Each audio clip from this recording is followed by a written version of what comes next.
Y es el turno de don Rafael Fafa Taveras. Gracias. El sacudimiento que vivimos hoy con este coronavirus en el mundo va a ir develando en la economía los daños que está produciendo. Esto del petróleo es solo una muestra. El combustible de consumo mundial. Los productores, en vista de que ha habido una reducción, los productores del petróleo se comprometieron a reducir en 9 millones la extracción del combustible. 9 millones. Pero no han podido impedir el desastre porque la caída del consumo está a cerca de 30 millones de galones diarios. Entonces, en una situación como esa, ahora es una carga de que alguien haya tenido que pagar el triple de lo que puede deber para que se lo lleven y no se lo dejen, porque no tienen ni cómo venderlo ni a dónde tenerlo.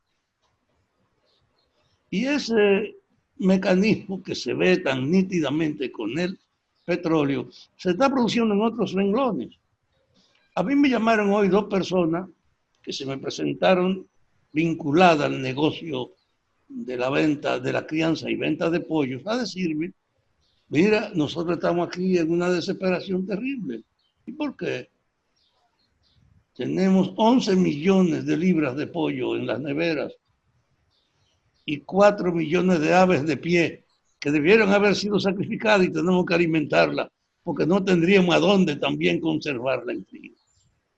Y no estaban hablando de la repercusión desestabilizadora que representa para ellos una situación como esa. Yo escucho siempre a la gente, pero uno nunca sabe la fuente de la información con propiedad, a menos que no esté uno involucrado en el esclarecimiento. Pero ese hecho de que haya 11 millones de libras de pollo en nevera y 4 millones de aves de pie que cumplieron el ciclo de la vida antes de ser sacrificadas y que porque no hay ni siquiera dónde conservarlo, no se pueden sacrificar, pero ya están consumiendo.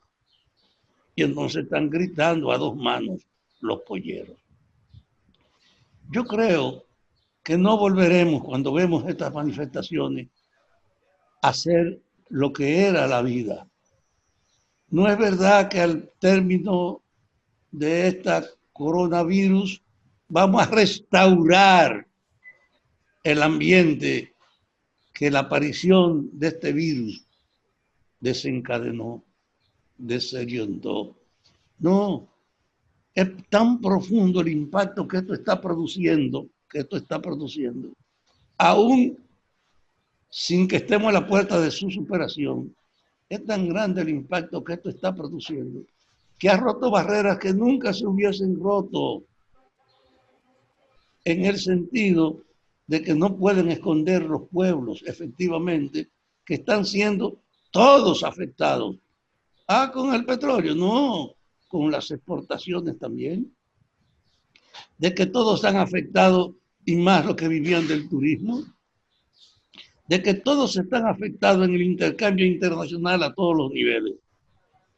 Es un sacudimiento no previsible.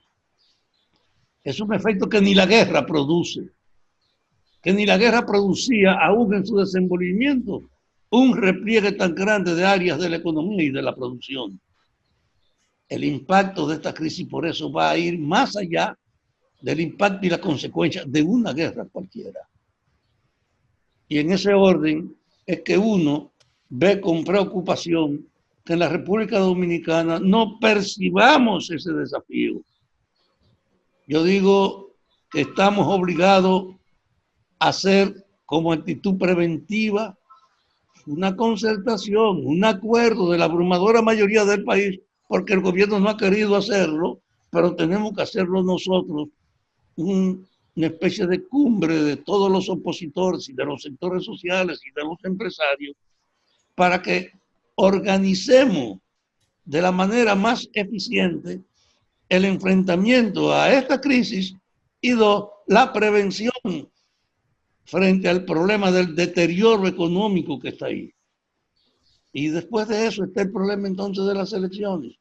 Pero esas no son cosas que pueden ignorarse en el daño que pueden hacernos, y puede pasarse por alto que si no nos movemos a tiempo, vamos a pagar un precio mayor que el que están pagando hoy otras naciones con el problema de la producción del petróleo.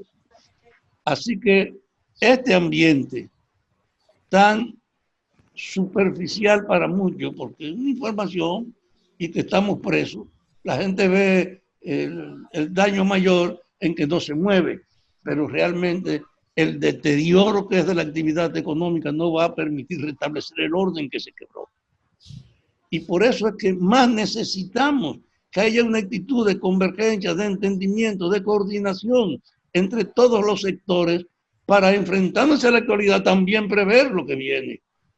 Porque está claro, si ahora para enfrentarse a la crisis necesitamos, de hecho, la mayor unidad de todos los sectores afectados, más grande va a ser ese reclamo cuando esto cese, porque lo que esto va a dejar previsiblemente es algo sin precedente: destrucción y obstáculo productivo, necesidad de rehabilitar los medios para ver cómo se fomenta la actividad que permite incorporar los sectores que ahora están paralizados a la producción y al mercado.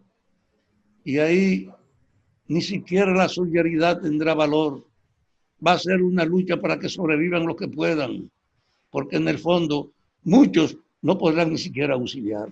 Solo estará libre ese espectáculo para el sentido especulativo, para la inversión acumulada, para los capitales guardados que tendrán toda una situación privilegiada para valorar, usar, aprovechar o comprar todos los elementos del mercado, porque ellos conservan eso. Pero para la mayoría va a ser el infierno que tanto se anuncia en la visión cristiana y que ahora estamos comenzando a padecer, pero que aún no hemos llegado a la dimensión grave de lo que representa este castigo. Gracias, Argenis.